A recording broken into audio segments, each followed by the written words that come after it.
Hello everyone! Welcome to D-Wallet, your #1 decentralized wallet. D-Wallet has recently launched an Android application via APK file. This newest version of our wallet gathers all the functions a blockchain enthusiast could ever ask for. For instance, you can buy crypto, add tokens, add networks, connect your wallet with other DeFi platforms, and much more. As you can see, there are so many exciting functions we would like you to experience.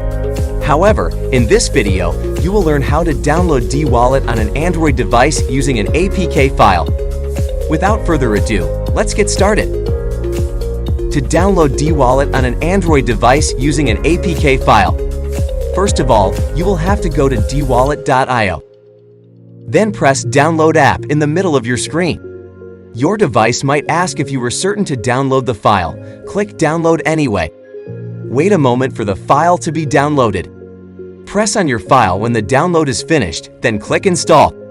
Once the installation is done, you can click Open. Now enjoy using your D-Wallet app.